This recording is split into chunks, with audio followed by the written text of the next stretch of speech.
That's a David and Goliath story. That is as classic as it gets. This is not just your throwaway direct-to-DVD $5 bin action movie. I love your sarcasm. I can sense it through the screen. You sense a trap?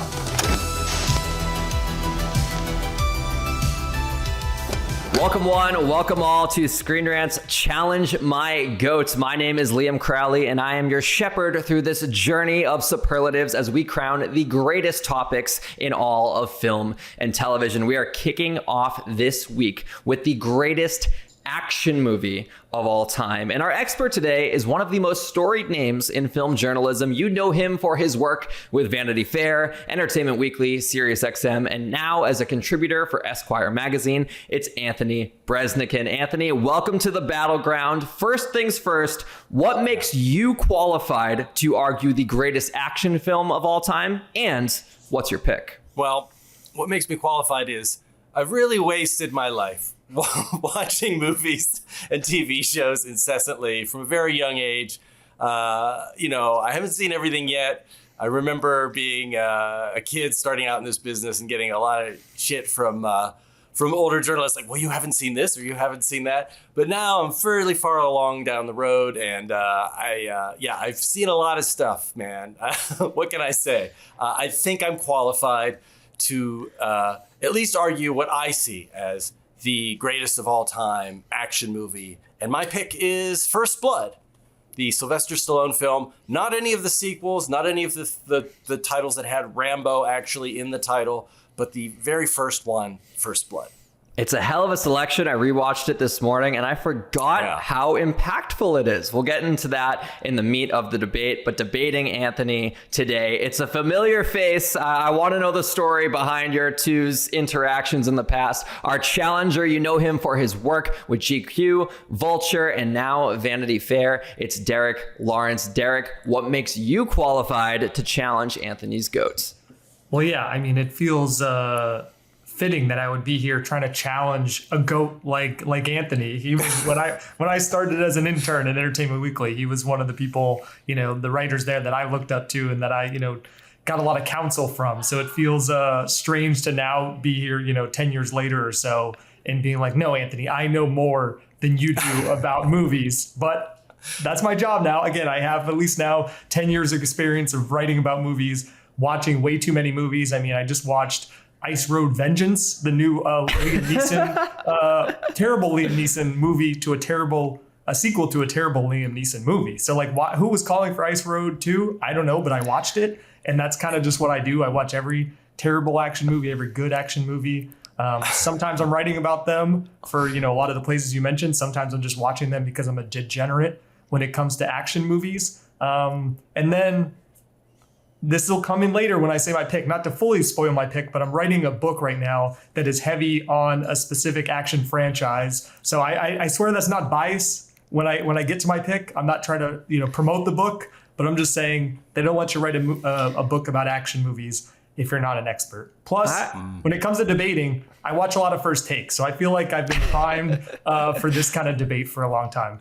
First Take was on my mood board when it came to developing this podcast. I'm really glad you said that. And I wouldn't call that biased. I would call that well-researched, like the most well-researched you can possibly be for a show like this. I feel like right now we've laid the foundation of a student versus teacher, Luke Skywalker versus Yoda situation. It's very respectful. By the end of this, I hope we're more Syndrome versus Mr. Incredible. I want a big battle by the end of this debate. Let's get started with your opening statements. Let's lay the foundation, gentlemen. Anthony, what makes Rambo First Blood, or not Rambo in the title as you specified, what makes First Blood on its own the greatest action movie of all time? You have 2 minutes. All right, so my argument for why this is the greatest action movie, Rob Keyes of ScreenRant asked me to participate in this greatest of all time series, and action movie was just one of the titles on that list, or topics on that list. So I thought, what would I consider? It really was like an interesting question to me. And my mind went to a couple of different places. Die Hard, of course, classic action movie. Terminator 2, Judgment Day. I think that's another one that most people, if you were to ask what's the greatest action movie of all time, they would go towards something like that. And then, you got to consider things well before, we were born or I was born. I'm older than you guys, but But you know, in the past, there have always been action movies, right? Gangster pictures, westerns, shoot 'em ups, chase films, heist films.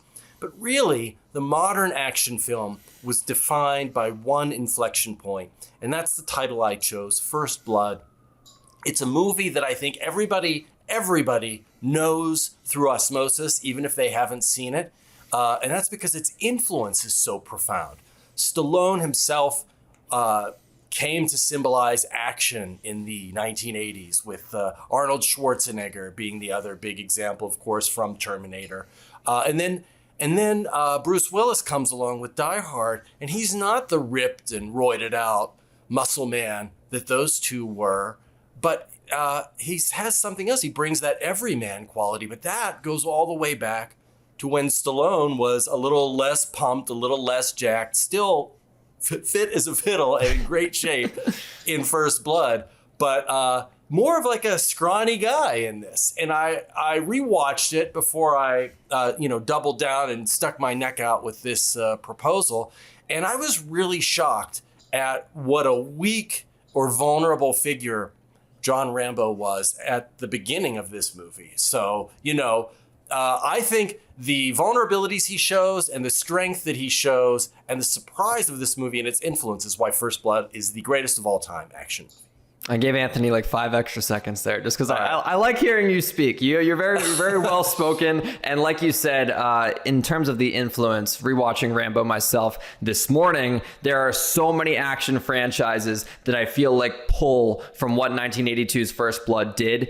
Yeah. And Derek, knowing a little bit about your pick, which we will get to soon, I feel like there might be some influence there, which was honestly a big point of contention on our first episode of Challenge My Goat with On Her Majesty's Secret Service for Best James Bond Movie, and how that influenced all of Craig's filmography, including the challenger pick of Skyfall. Derek, why do you disagree that First Blood is not the greatest action movie of all time? Let's have it, Derek. I mean, come on. I know this is not usually what they would do on First Take, but I have to pay some respect to both Anthony and Sly first off, because it is a really interesting pick. I like the pick. It's not the one that you would just automatically assume someone would take, like a Die Hard, as you mentioned. And as you talked about, it laid the foundation for so many action movies to come. Like, you could see the influence. I think about, I know there was 2 different Walking Tall movies, but I'm a fan of the Rock Walking Tall movie. And I'm like, basically, they're just ripping off the original Walking Tall and First Blood. So there's a lot to like with this pick. That being said, there are long stretches of this movie that I just find outright boring. I'm just going to say it. Like, I rewatched it last night and I was like, man, this movie is 93 minutes, but it feels like 193 minutes right now. Like, what is going on? I really love the first 20 or so minutes when we're getting introduced to John Rambo in this world. Stallone kills it at the end, no pun intended, with an incredible, monologue and, some of his best acting work, period. So there's a lot to like there. But just in the middle, I found it just dragging, which is not something you want to say about an action movie. You know what I mean? Like, you don't want any more, maybe 2 minutes, you can take a little break, but we need to keep going. Obviously, and this is a staple of just a lot of movies of that time, a lot of caricature type characters, like, a lot of these police guys, I'm like, oh man, we could have used a little bit of more writing when it came to these guys, especially the first cop that beats his end. But so respect the pick, but also was bored to death by the pick. That felt harsh. I'm sorry. Gave Derek 2 extra seconds as Anthony got 5, where hopefully the time evens out when we actually set the stage for the debate. Derek, a very well-prepared opening statement to contend with Anthony's pick of First Blood being the greatest action movie of all time. I need to know, what are you bringing to the table? What is your challenger pick?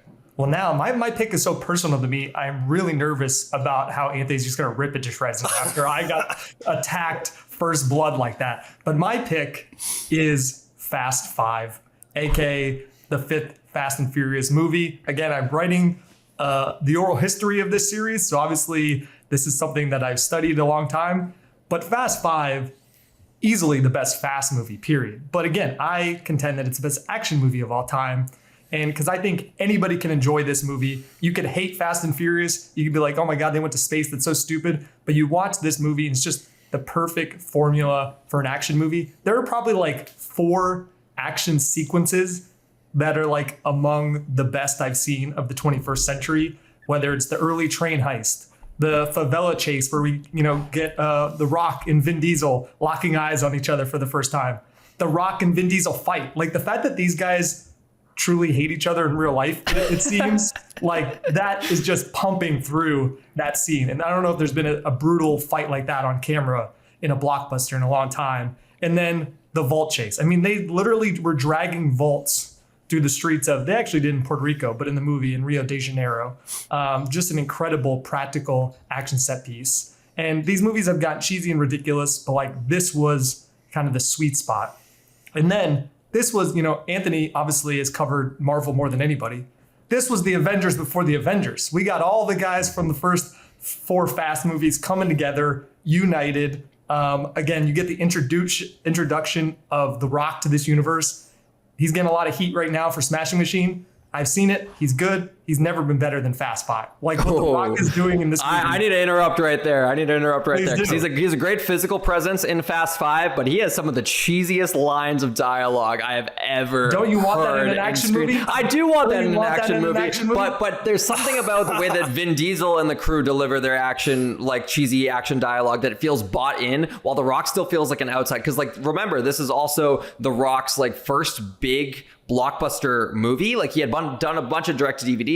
This around the time where he went back to WWE to try and reinvigorate his star power because it wasn't as big as he wanted it to be in Hollywood. Anyways, this is me contending with something you just said. Where I want to toss back to Anthony, because we just heard Derek talk for his opening statement and introducing Fast 5. Something I love about this debate right here is we have the perennial solo star top dog action movie with First Blood. Stallone carries the film. It rests on his shoulders. It's one man versus everyone. And then we have what could be argued is the perennial ensemble action movie with Fast 5. So Anthony, I need to ask you, when it comes to laying out the greatest action movie of all time, why is it the one man show that beats out ensemble pieces? Well, it's, Derek makes some good points there, and I'm not gonna kiss his ass too much because we're supposed to fight it out here. But I know he loves those movies.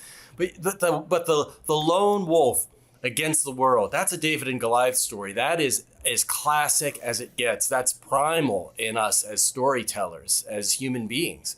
And for a while there, Die Hard, was such a success that there were movies trying to imitate it. Die Hard in a submarine, Die Hard in a prison, Die Hard on a speeding bus. But Die Hard itself is First Blood in a skyscraper. It is one guy who has no resources, not even a shirt on his back, no shoes, out in the wilderness trying to survive. When I was a kid, my best friend lived 3 doors down, Joey Mitchell, man. He's the one who introduced me to First Blood and Rambo. That's where I first heard those names. And we would paint our faces with camo, go into the woods, stretch vines around, try to make traps for people. I hope we didn't actually hurt anybody or catch anybody. But that idea of being out on your own and surviving with nothing, that is also primal. That is rooted deep down within us. And I think, it's great to have a community. It's great to have the Avengers with your back, fighting the bigger fight.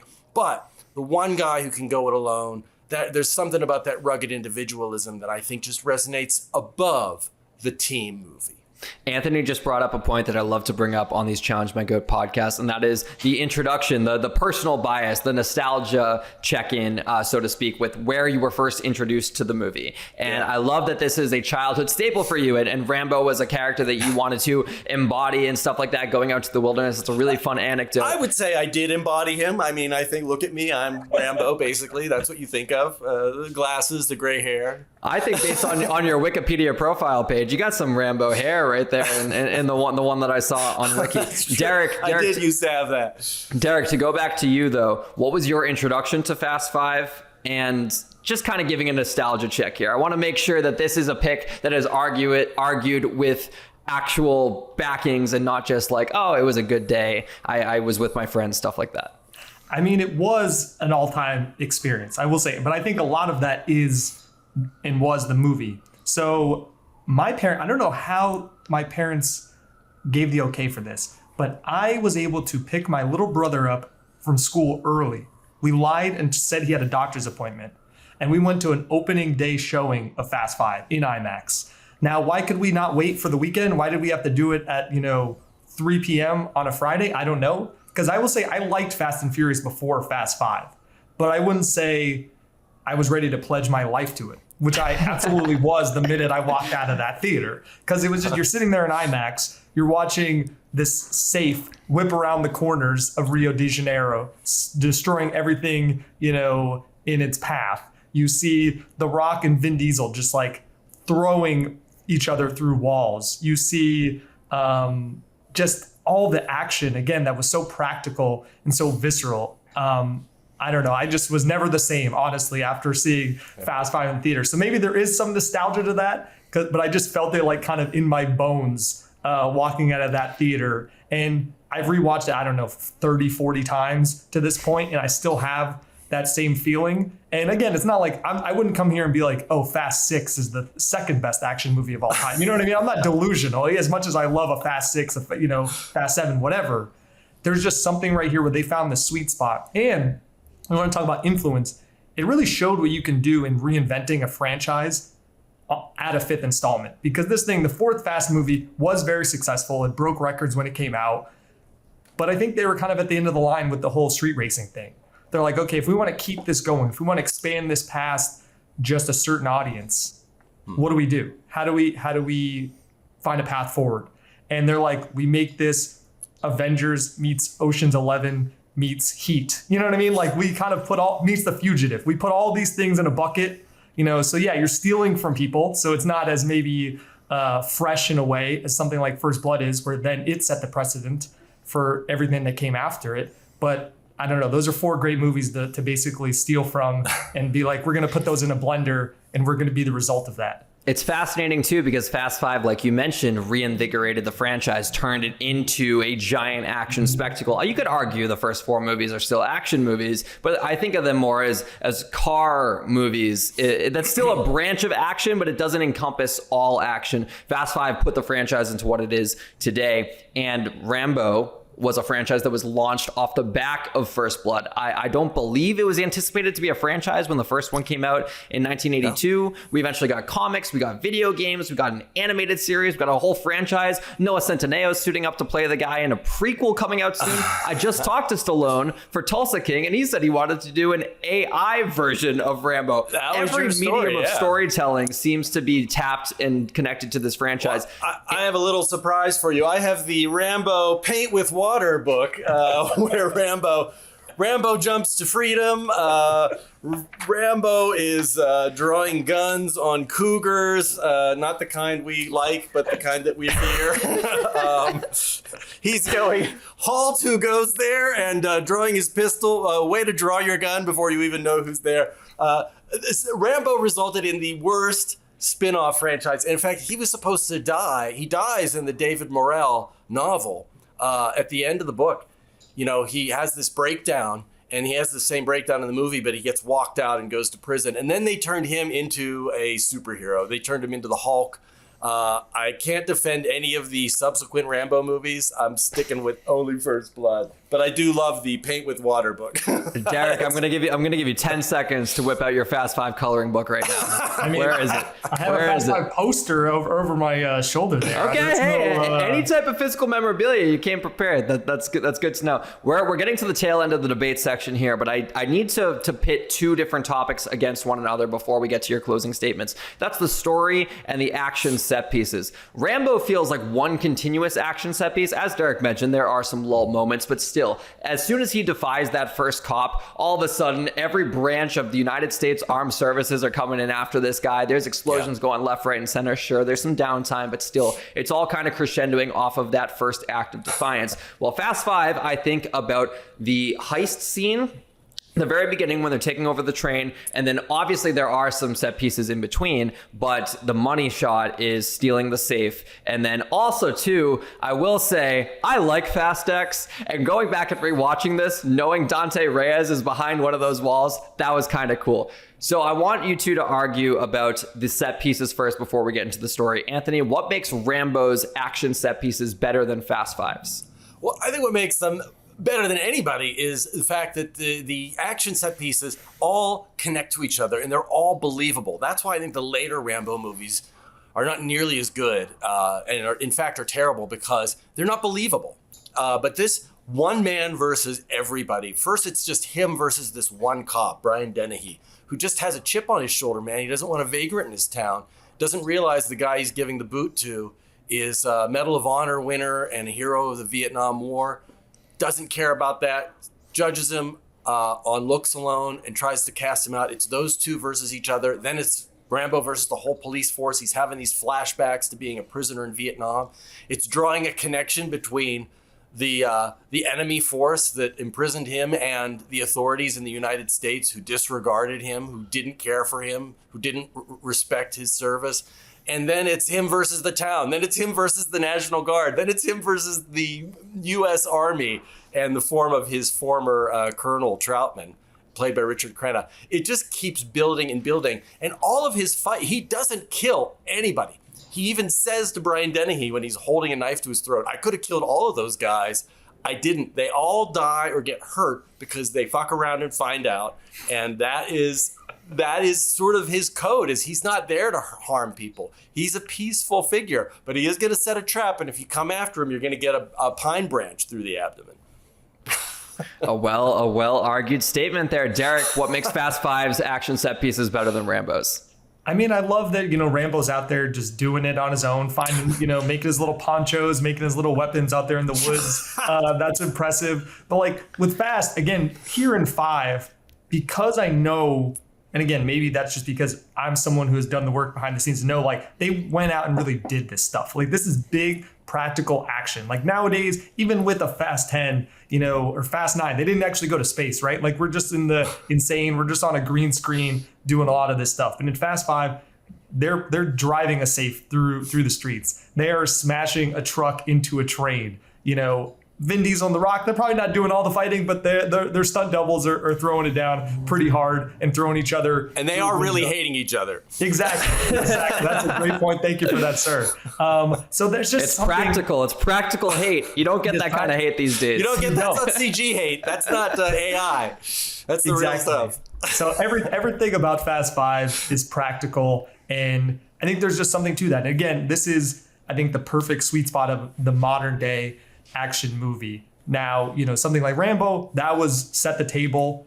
And now we're here, kind of when we're getting more action movies than ever, for better or for worse. But like, I think this is kind of especially 2010 period was like really where we found the perfect time to really perfect the action movie.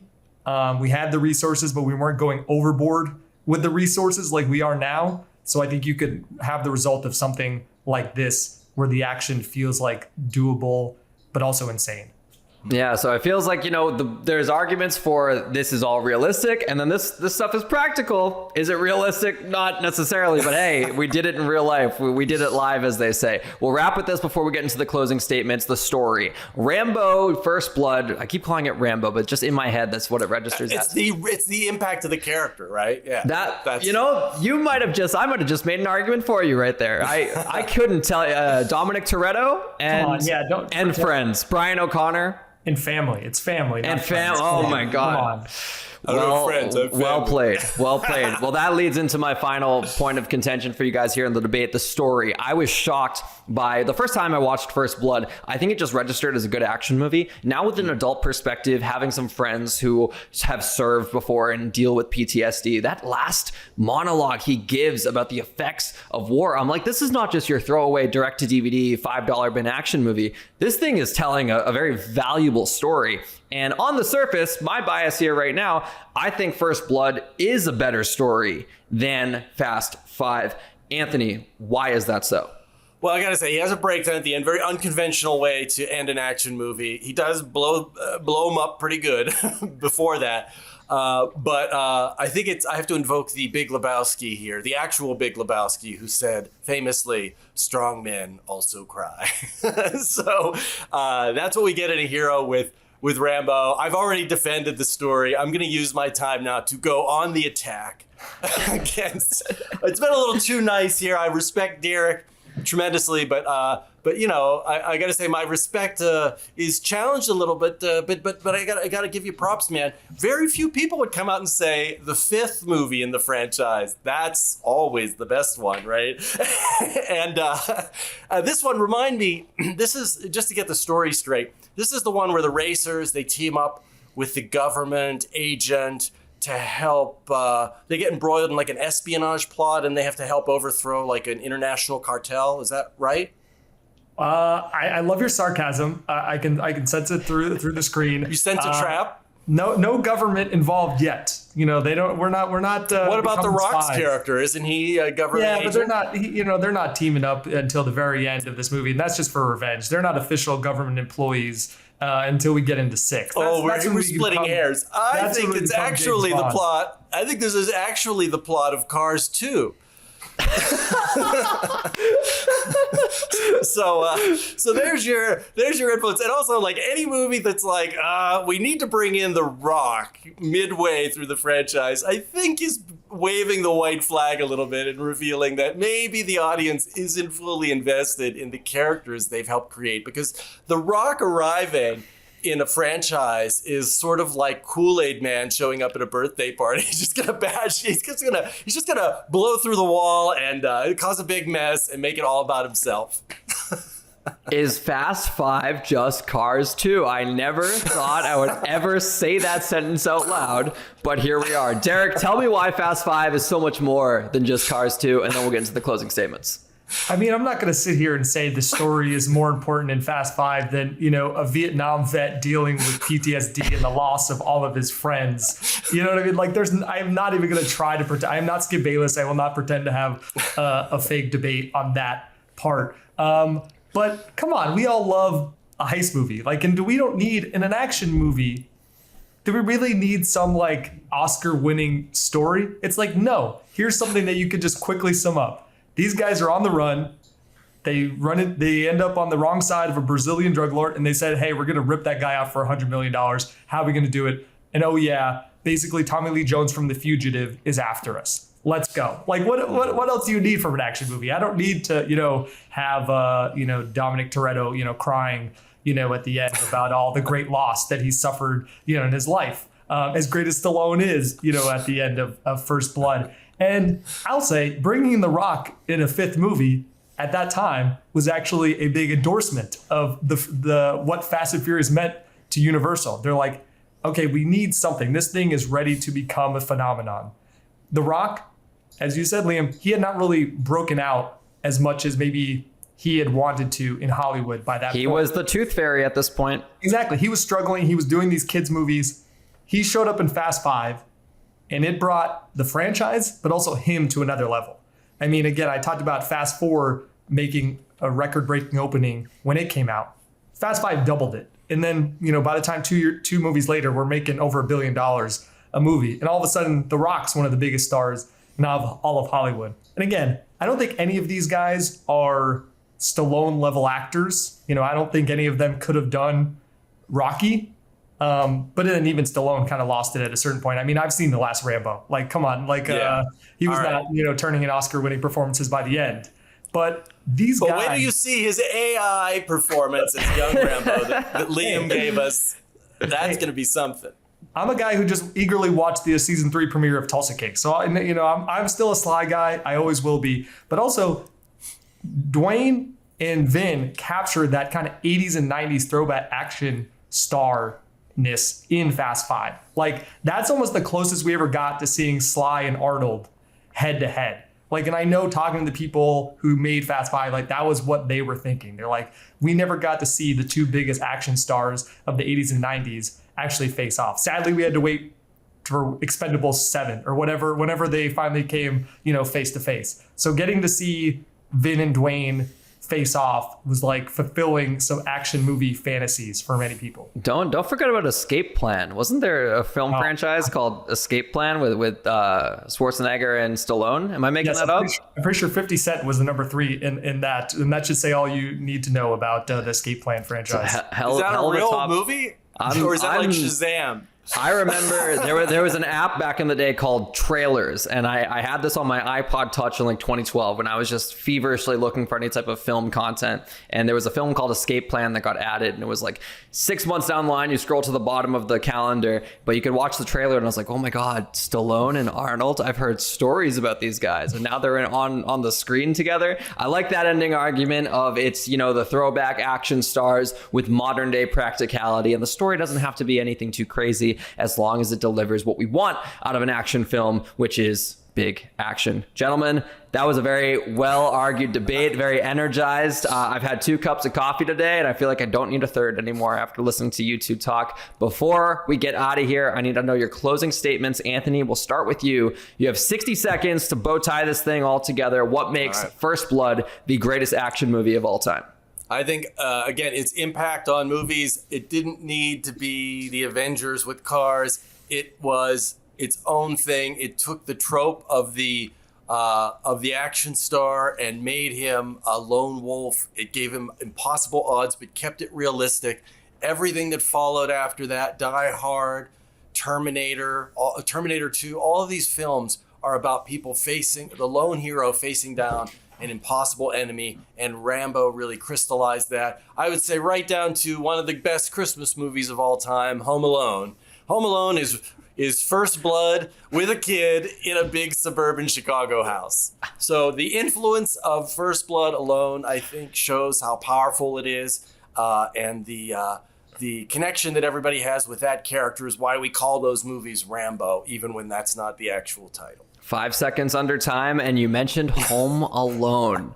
Home Alone and Cars 2 mentions on the greatest action movie of all time, challenged by GOAT. I feel like I've like Rambo, I grab whatever I have in my environment and try to use it as a shield or weapon. These are really, really good arguments. Derek, you have 60 seconds. Why do you disagree, and why is Fast 5 the better pick?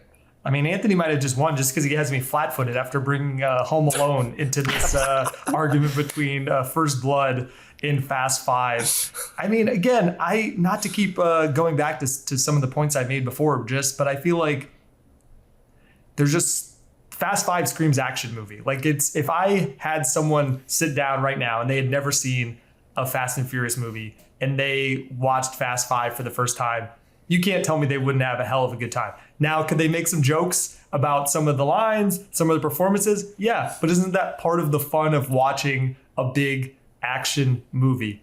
Now, which one's a better drama between these two? Oh, First Blood has it all day. Even though I will say, Vin Diesel, Paul Walker, they have a nice little scene talking about their dads that I think is a little underrated. Maybe the best acting they've done in this franchise, which I know is not saying too much. But like when it just comes to the action of it, come on, it's Fast 5. I don't need to fall asleep again. And then if I do, I'll watch First Blood.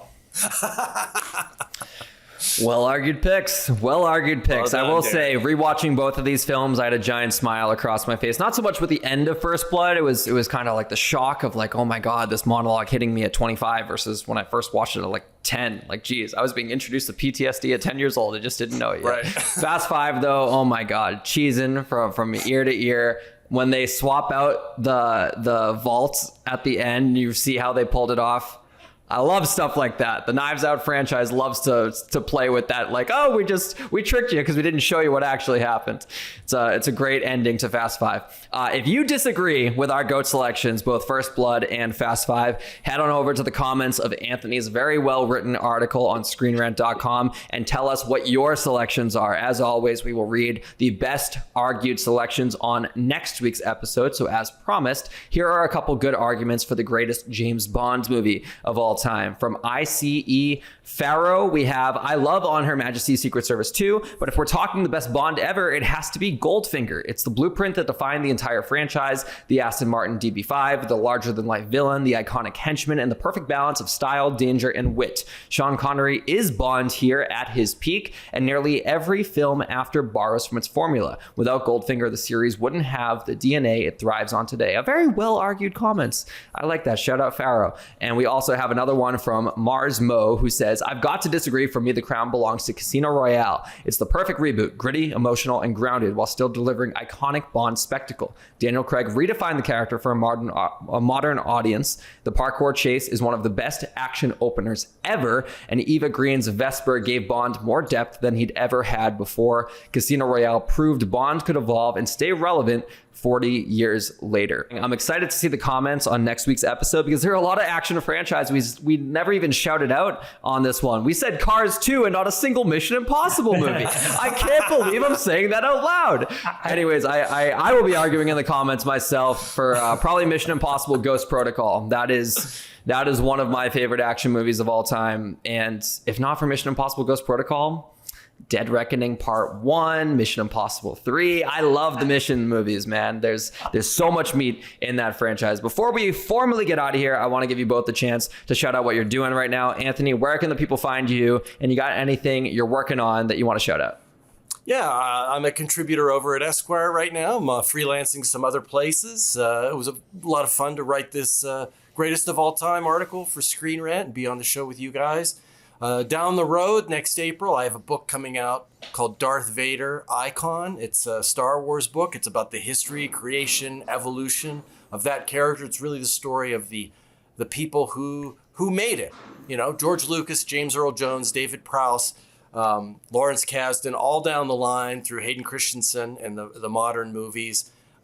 It's a good Father's Day present, but it won't be out by Christmas or Hanukkah. So just print out your pre-order and stuff it in an envelope for Dad. That ought to cover you. And, you know, Derek was talking about his book that's coming up, but he didn't want to give away too much because he didn't want to give away his pick for best action flick. So I'm gonna let him take it now and tell us where we can order that book. Yeah, I gotta hire you for publicity when the book is getting closer to coming out. Like that's some incredible work by you. So my book, A Quarter Mile at a Time: The Oral History of the Fast and Furious franchise, out not till 2027. I mean, we're waiting for that last movie. As much as Liam loved Fast 10, I will say not everyone else was with him, so we're in a little bit of a delay figuring out how we're gonna wrap up this franchise and the million cliffhangers that we had at the end of Fast 10. So yeah, I've probably spoken to like 170 different people who are involved with making these movies. And that's a lot of rewatches of Fast 5, which I can never complain about. So yeah, still a little bit away. So follow me on Twitter at Derek J. Lawrence. I'll keep you updated on when you can officially pre-order it for dads and all alike. Geez, I feel like the meme of the 3 dragon heads where you have the 2 sculpted ones and then the one making the goofy face, because we have 2 soon to be published authors on the podcast, and I have like a notes app on my phone of all these book ideas I've had throughout the years, and I have not made progress on any of them beyond just like a one-line synopsis. So here's my fuel to find some free time in my schedule and get cranking. As for me, you can find me on all socials at Liam T. Crowley. I am very, very proud of the Tron Ares coverage we did this past weekend, which will be live on the site very, very soon. Speaking of great action movies, I can't say too much because the embargo hasn't lifted, but I had a great time at that theater watching that first film, or not that first film, the reboot, sequel, however we want to call it. Tron Ares is going to be in theaters very, very soon, October 10th, I believe. So stay on the lookout for interviews with the whole cast at ScreenRant.com. Thank you guys both for joining us. This was, again, such a shot of adrenaline. You guys both brought, the firepower to your arguments. I was happy to navigate and shepherd through this journey of Challenge My Goats. And until next week, we will be having Best Anime on the show. So we'll see you then.